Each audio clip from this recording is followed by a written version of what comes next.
मातोश्रीवर एक काळ असा होता की फक्त एक फोन यायचा आणि मंत्रालयातल्या फायली हलायच्या. मुंबई महानगरपालिकेपासून राज्याच्या सत्तेपर्यंत अनेक निर्णयांवर प्रभाव असलेला एक पक्ष म्हणजे शिवसेना. बाळासाहेब ठाकरे नावाचं व्यक्तिमत्व महाराष्ट्राच्या राजकारणात इतकं मोठं झालं होतं की शिवसेना हा फक्त पक्ष राहिला नव्हता, तर अनेकांसाठी ती एक भावना झाली होती. मराठी अस्मिता, हिंदुत्व, आक्रमक शैली आणि रस्त्यावर उतरून लढणारा कार्यकर्ता, या सगळ्या गोष्टींनी शिवसेनेची वेगळी ओळख तयार केली. पण आज त्याच शिवसेनेसमोर सर्वात मोठा प्रश्न उभा आहे. उद्धव ठाकरे यांच्या नेतृत्वाखालील शिवसेनेचं भविष्य नेमकं काय? ही गोष्ट समजून घ्यायची असेल तर आपल्याला थोडंसं मागे जावं लागेल. 1960चं दशक. मुंबई झपाट्याने बदलत होती. बाहेरून मोठ्या प्रमाणात लोक येत होते, उद्योग वाढत होते, पण स्थानिक मराठी युवकांमध्ये असुरक्षितता वाढत होती. आपल्याच मुंबईत आपल्यालाच नोकऱ्या मिळत नाहीत अशी भावना वाढत होती. याच काळात व्यंगचित्रकार म्हणून प्रसिद्ध असलेले बाळ ठाकरे पुढे आले आणि 1966मध्ये शिवसेनेची स्थापना झाली. सुरुवातीला हा पक्ष मराठी माणसाच्या हक्कासाठी उभा राहिला. मराठी माणूस हा शिवसेनेचा मुख्य मुद्दा बनला.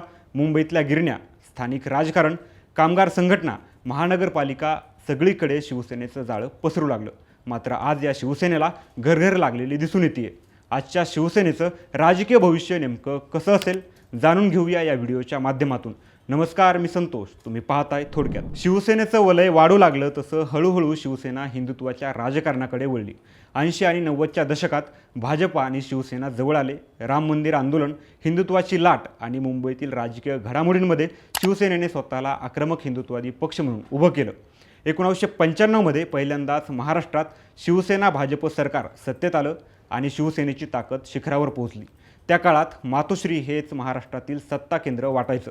बाळासाहेब ठाकरे मुख्यमंत्री नसतानाही त्यांचा प्रभाव मुख्यमंत्र्यांपेक्षा कमी नव्हता. मुंबई महापालिका म्हणजे शिवसेनेचा गड होता. शिवसैनिकांची रस्त्यावर उतरून काम करण्याची पद्धत, बाळासाहेबांची भाषणशैली आणि मराठी माणसाशी जोडलेलं भावनिक नातं, या सगळ्यांनी पक्ष खूप मोठा केला. पण प्रत्येक मोठ्या पक्षासमोर एक दिवस उत्तराधिकारी कोण असा प्रश्न उभा राहतोच. बाळासाहेबांनंतर शिवसेना कोण चालवणार हा प्रश्न निर्माण झाला आणि तिथूनच पक्षाच्या आतल्या संघर्षाची सुरुवात झाली. एकीकडे होते राज ठाकरे, आक्रमक, करिश्माई आणि बाळासाहेबांच्या शैलीची झलक असलेले.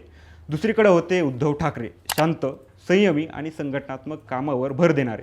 शेवटी उद्धव ठाकरे यांच्याकडे नेतृत्व गेलं आणि राज ठाकरे पक्षाबाहेर पडले. 2006मध्ये त्यांनी महाराष्ट्र नवनिर्माण सेनेची स्थापना केली. हा शिवसेनेसाठी पहिला सर्वात मोठा धक्का होता, कारण पहिल्यांदाच ठाकरे कुटुंबातील फूट सार्वजनिकपणे दिसली होती. उद्धव ठाकरे यांनी हळूहळू शिवसेनेची प्रतिमा बदलायला सुरुवात केली. बाळासाहेबांच्या काळातील आक्रमक आणि रस्त्यावरची सेना थोडी सौम्य झाली. उद्धव ठाकरे संघटना, प्रशासन आणि मध्यमवर्गीय प्रतिमेकडे जास्त झुकले. पण याच काळात भाजप देशभर वेगाने वाढत होता. नरेंद्र मोदींच्या नेतृत्वाखाली भाजप राष्ट्रीय पातळीवर प्रचंड मोठा झाला आणि महाराष्ट्रातही भाजपची ताकद वाढू लागली. शिवसेनेला पहिल्यांदाच जाणवू लागलं की ज्या भाजपला आपण कधी छोटा भाऊ मानायचो तो आता मोठा होत चाललाय. आणि इथेच शिवसेना आणि भाजपमधील तणाव वाढू लागला. आणि मग आली 2019ची निवडणूक. महाराष्ट्राच्या राजकारणाला कायमचं बदलून टाकणारी निवडणूक. भाजप आणि शिवसेना एकत्र लढले, पण निकालानंतर मुख्यमंत्री पदावरून संघर्ष सुरू झाला. उद्धव ठाकरे यांनी दावा केला की अडीच वर्ष मुख्यमंत्री पदाचा फॉर्म्युला ठरला होता. भाजपने तो नाकारला आणि मग महाराष्ट्राने असा राजकीय ट्विस्ट पाहिला ज्याची कोणालाही अपेक्षा नव्हती. कालपर्यंत भाजपसोबत हिंदुत्वाचं राजकारण करणारी शिवसेना अचानक काँग्रेस आणि राष्ट्रवादी काँग्रेससोबत सत्तेत आली. महाविकास आघाडी सरकार स्थापन झालं आणि अखेर उद्धव ठाकरे मुख्यमंत्री झाले. मुख्यमंत्री म्हणून उद्धव ठाकरे यांनी वेगळी प्रतिमा तयार करण्याचा प्रयत्न केला. कोविड काळात त्यांचा शांत संवादशैली अनेकांना आवडली. अनेकांनी त्यावर टीकाही केली. फेसबुक लाईव्हमधून संवाद साधणारा मुख्यमंत्री अशी त्यांची प्रतिमा बनली. पण दुसऱ्या बाजूला शिवसेनेच्या पारंपरिक कार्यकर्त्यांमध्ये अस्वस्थता वाढत होती. ही बाळासाहेबांची आक्रमक शिवसेना राहिली नाही अशी भावना अनेक जुन्या कार्यकर्त्यांमध्ये होती. आणि इथूनच पुढे सुरू झाला शिवसेनेच्या इतिहासातील सर्वात मोठा भूकंप. 2022मध्ये एकनाथ शिंदेंनी बंड केलं. अनेक आमदारांना सोबत घेऊन ते बाहेर पडले. गुवाहाटी, हॉटेल पॉलिटिक्स, कोर्ट केस, संपूर्ण देशाचं लक्ष महाराष्ट्राकडे लागलं. शिंदे यांचा दावा होता की आम्हीच खरी बाळासाहेबांची शिवसेना. आणि हा क्षण उद्धव ठाकरे यांच्यासाठी सर्वात मोठा राजकीय धक्का ठरला.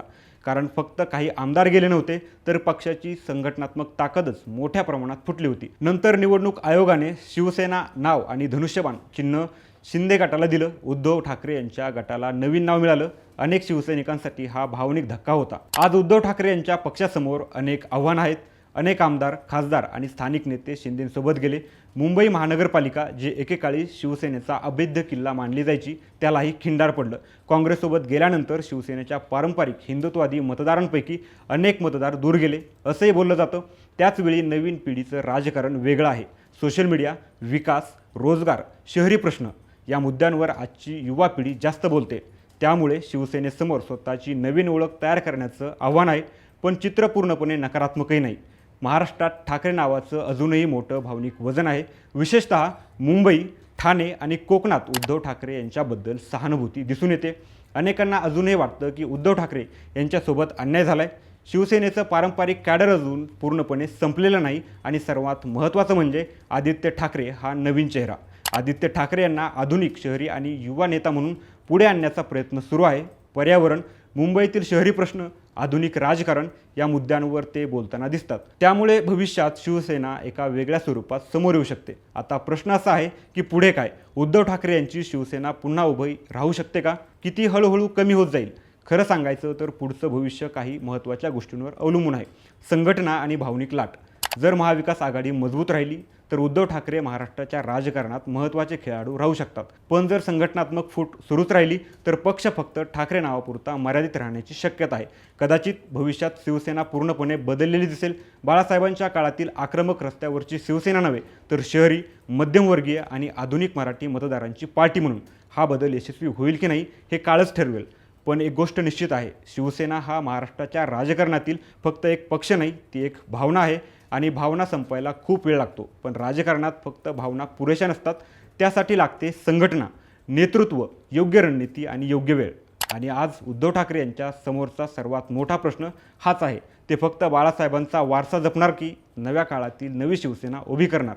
त्याशिवाय महाविकास आघाडीसोबत जाण्याचा ठाकरेंचा निर्णय चुकीचा होता का? जर तो निर्णय घेतला नसता तर आज शिवसेना आणि उद्धव ठाकरेंचं भविष्य आणखी सकारात्मक असतं का?